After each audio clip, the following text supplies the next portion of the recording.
Hey guys, how are we doing? So we're back on another Super Eye Patch Wolf video. Thought this was going to be interesting because I liked his current state of Shonen Jump 2018 video because it's cool, it's informative, lets you know what's popular and what could potentially be coming out as anime form in the future, because I feel like that's how they, But this is what Shonen Jump was like 30 years ago. So this is going to be interesting. This is going to be cool. This is going to be like before we had all the Bleach, Naruto, Dragon Ball, and all those. What was it? The big One Piece. It's going to be like what was going on before all these really massive like anime now.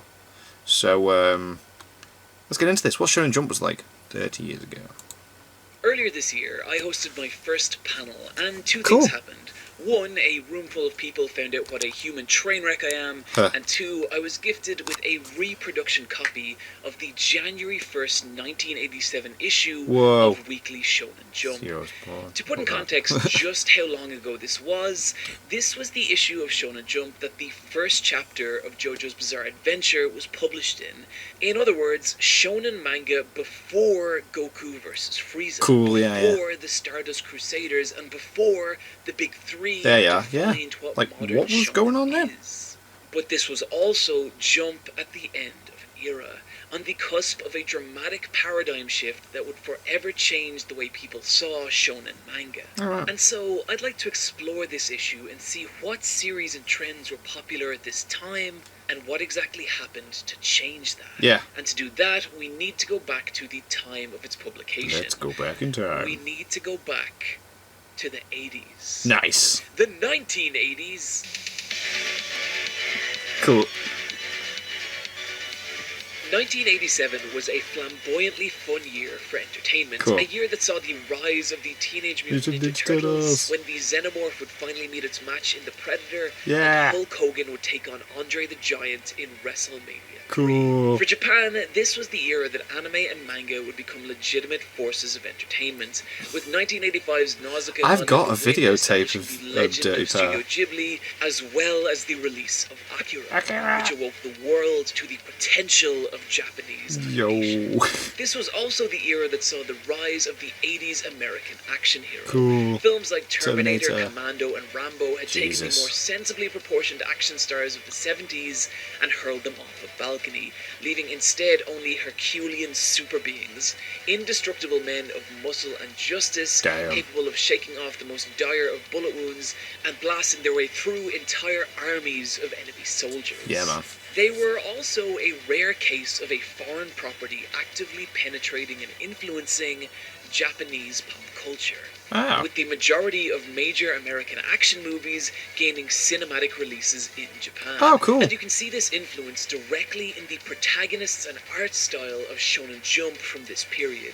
Recent heroes like Violence Jack had seen some degree of success in the 70s, but this new breed of action hero-inspired protagonists would take mainstream shonen manga out of the cockpits of mechs and into the realms of guts and testosterone. And king among them was a character directly inspired by Mad Max and Bruce Lee. Kenshiro from Fist of the North Star. Yeah. North Star in the 80s was Jump's most established and popular series, a fan favorite that sold millions of tankobons every year, with a successful anime airing worldwide, and is still receiving major adaptations to this day. Yeah, still going now. Key to North Star's success was Kenshiro, a massive muscled warrior and successor to the deadly Hokuto Shinken fighting style, who wandered a post-apocalypse wasteland, obliterating any evildoer that dared cross his path, and in the process crafting the perfect escapist power fantasy.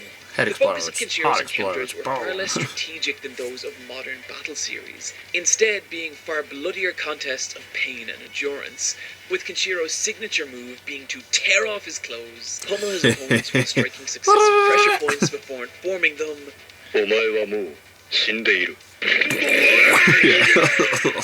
This gave Kenshiro a savage edge that belied his calm and stoic nature, and set him apart from earlier, more family-friendly shonen heroes like Captain Tsubasa and Astro Boy. But it was this distinction that let Fist of the North Star dominate 80s Shonen Jump, constantly outselling its rivals and being treated as Jump's premier series, Cool. which led to a host of other manga trying to replicate Right, of North course. Star's If something's success, working, you try with and some copy it, even yeah. completely changing direction to become more like it, such as Sakage Otakujuku, which started off life as an oddball, tough guy gag manga, but by 1987 had transformed into a full-blown North Star Damn. film, complete with martial arts, pressure points, and the intellectual property-shattering line, "You're late in realizing it. From the moment our fists met, you were already enchanted by the death god." That's cool. Sakegake was not Whoa. alone in this regard. Kirara was basically Fist of the North Star in high school. Sekiryo was Samurai North Star. Right. And JoJo's Bizarre Adventure was Fist of the North Star if written by a crazy person. And even outside series that North Star was directly influencing, you could see this same worship of muscle and masculinity in other series like Kinnikuman. The series started Ultimate off as a Muscle. parody of Ultraman, but eventually went on to become its own legitimate sports/battle manga centered around pro wrestling. Kinnikuman's contribution to shonen in general is vastly undercredited in the West, but it's a much beloved series in Japan, having directly influenced creators like Ichiro Oda, Hiromu Arakawa, and Hiro Mashima. Okay. Even other, more grounded series from Jump featured protagonists that were less the teenage boys reading Jump and more so the adult men that they aspired to be. Right. Even the massively popular sports manga Captain Tsubasa had by this point seen its soccer-loving child protagonist grow into a gargantuan, fully grown man measuring about 19 heads high. Whoa. One of the most popular titles featuring an older male protagonist was the noir-esque crime drama City Hunter, telling the story of private detective and borderline sex offender Ryo Saiba working the streets of a criminal-ridden 80s Tokyo. While not quite as ripped as some of his counterparts, Saiba boasted the same level of toughness and masculinity that was so prominent in this era. At one point, he even shoots through his own hand in order to catch his opponent off guard. Jump of the mid-80s can be defined by its focus on hyper-masculine heroes. Yeah. And so, what were the reasons these kind of heroes were so popular with the Japanese audience?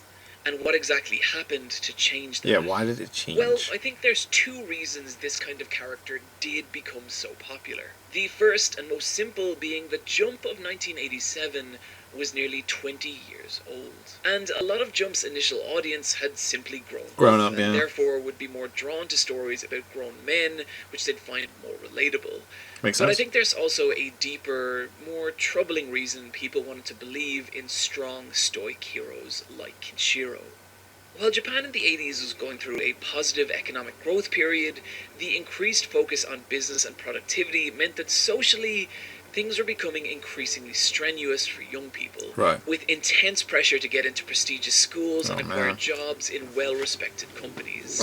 And the social pressure cooker this created is what's attributed to have brought about Japan's era of strange crime, which saw a massive increase of violent crime without any clear motive. Comparatively, Japan's crime rate of this era was still far lower than other countries, but the scope and bizarreness of some of these crimes shook Japan's public to its core. One such incident being the case of the monster with 21 faces. An individual or group of individuals involved in kidnapping, as well as documented cases of lacing children's confectionery with potassium cyanide and planting it in Japanese supermarkets. What? The group behind the incident were never caught, but they would constantly goad the police, resulting in the police chief officer on the case committing suicide by self-immolation. Incidents like this would have made Japan of the 80s feel like a frightening place. A place where the bad guys were real and they were winning. And so it's easy to imagine readers taking comfort in the fantasy of invincible heroes like Kenshiro, who would deliver swift and brutal justice to the bandits of the wastelands, restoring order to a society in chaos. By January 1st, 1987, however, the tide had begun to turn for shonen manga. For as dominant as Fist of the North Star and titles like it were, a new, entirely different type of series had risen up to challenge Kenshiro for his throne, and that series was Dragon Ball. I've already done a full video on Dragon Ball, which I will link in the description, but some of it does bear repeating here, so apologies if you're hearing parts of this for a second time. Okay, no, Despite how popular Dragon Ball would eventually become, it wasn't actually hugely successful when it was first serialized. And this was partially due to how different it was from the standard Jump series of the time.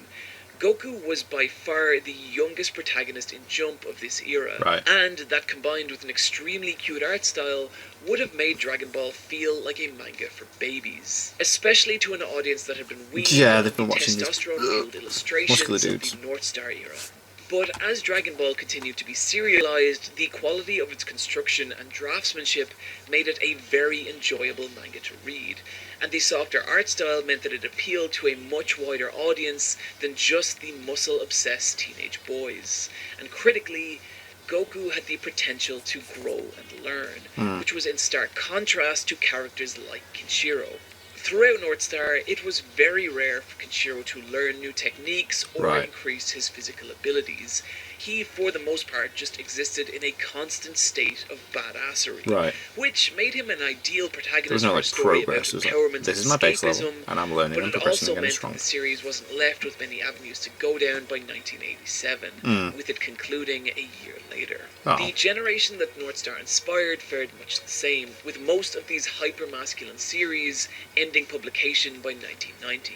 And even the ones that survived, like JoJo's, changed drastically over the course of its run. Just look at how the character design of JoJo's protagonists evolved over time, growing less and less muscular and more slender and feminine. I don't raise these points to disparage manly North Star style stories, just to explain why a shonen audience of the late 80s would have been hungry for something different. And that was a hunger that Dragon Ball satisfied. Fair enough. Goku could and regularly did lose fights, but it didn't matter because the focus was on the development of his abilities over time as opposed to a stationary level of strength. You can see this same shift in other series too. Take for example the title Kenritsu Umisora Koko Yakibun Yamashita Torakun, which is about a young lad who is really enamored with baseball, burdened by the fact that he's extremely bad at it. The series did exceptionally poorly in reader surveys upon its initial release, and I think again this was due to the combination of a young, underpowered main character depicted in a simpler, more rounded art style. But as the series continued and Torakun slowly improved his abilities, Jump's audience warmed to the character, and the series ended up running for an impressive 21 volumes. Yet another series booking the trends of shonen at the time was Saint Seiya, which had a far more shoujo-esque art style with characters that had softer, more delicate facial features. As a side note, this is also another series that's contribution to shonen is generally undervalued. But it went a long way in instilling the virtues of friendship and teamwork in a battle manga, which also moved focus away from the invincible lone heroes of the North Star Age. These were the outliers of Shonen Jump in the 80s. These were the series that were going against the status quo. But these series were also the future, moving the direction of shonen away from the older, hyper-masculine aspirational hero and towards characters that were more relatable to a younger teenage audience. A trend that you'd see repeated by other non-Jump series that came later on in the 80s, like Ranma Half and fashionable judo girl Yuara, which both took the martial arts combat of series like North Star and spliced it with more shoujo-esque elements. And this would continue throughout the next 3 decades, with hyper-masculine muscled heroes becoming more and more of an oddity, with only occasional throwbacks like Toriko or even adult Goku, and even all the way to current-day Jump. Popular modern titles like My Hero Academia, Black Clover, and Promised Neverland all feature young, underpowered main characters depicted in a far softer, more stylized art style than anything of the North Star era, showing just how dramatic and long-lasting this paradigm shift actually was. We are left within this issue, however, with a few series that we've yet to cover. And unfortunately, these are the series that have been somewhat forgotten.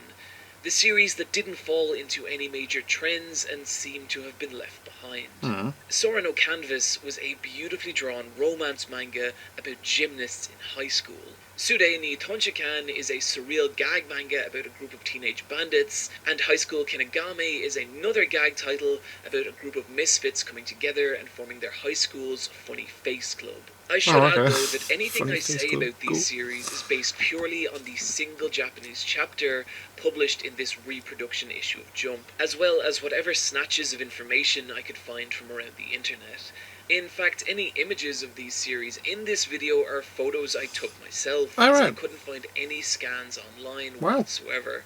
And I think there's something a little sad about that. That is a bit sad, yeah. These series published in the most popular manga magazine in existence. And they're not there. But now they've been lost to time. Damn. Thankfully, the final series of this issue narrowly avoided the same fate, and it's a good thing it did. That's cool. As that series is Ginga Nagareboshi Gin. And what's so cool and original about this manga is that this is a shonen battle series about dogs. Yeah. And not someone's like recommended dogs, that to me. Like dogs. This is so weird. It stars Gin, a Japanese bear hound who runs away from his family to form a pack of these. Someone's recommended this to me when I was in the pub the other week. Tracking down and killing a kakabuto, this is weird. A psychotic bear with a shotgun shell lodged in his brain, who incidentally also killed Gin's father and is terrorizing the mountainsides of Japan. The artwork is stunning, the fights are tense and brutal, and I'm bewildered as to why more modern titles haven't ripped off this series. Yeah. Unfortunately, the manga never received an official English release, and the scans available online are of poor quality, which is a shame because the artwork deserves better. That looks good. It also makes you think of how easily this series too could have been lost. It did, however, get an anime adaptation, which I have not watched, but seems to be highly regarded. And, well, just check out this intro.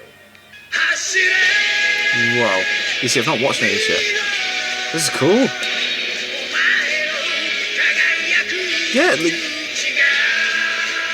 Yumina was recommending me this the other week, though.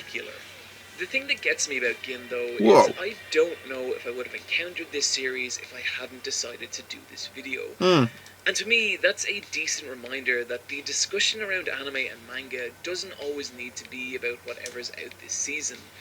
Sometimes it's worth looking back and seeing how we got to where we are. Oh, yeah. And what we might have missed along the way. Definitely. I agree with that. No way, is that the end? Friends, that's going to do it for my Shonen Jump retrospective, and I really hope you enjoyed this video. I'd like to thank Conspirit Luffy for giving me the issue of Jump and inspiring me to do this. If you would like to help support this channel and create future videos like this, you can do so over at patreon.com/supereyepatchwolf. In particular, this video I'd like to thank Boris, JJ Death, JP Luna, Bing Theo, it's cool to see how it was. Tengoon, it's so different and now. Alison Becroft. Find me on the Let's Fight a Boss video game podcast or on Twitter at eyepatchwolf. Friends, take care of yourselves, and I'll see you next time. Cool. That was a good video. That was really good. Really interesting. I like it. I like how he doesn't just look at it as face value and just like what was Japan like at the time, what was going on, and blah, blah, blah. Those murder things. I was just like, what? Because it adds to it, you know? People need things at certain times, and when that's what it is there to help them with it, then that's what they're reading. It's cool. Thank you guys very much for watching. What did you guys think of that? What do you guys think of this? Click like, subscribe if you haven't already. Leave comments down below, let me know what I should watch and discuss in future videos. And I'll see you guys, all of you guys, next time.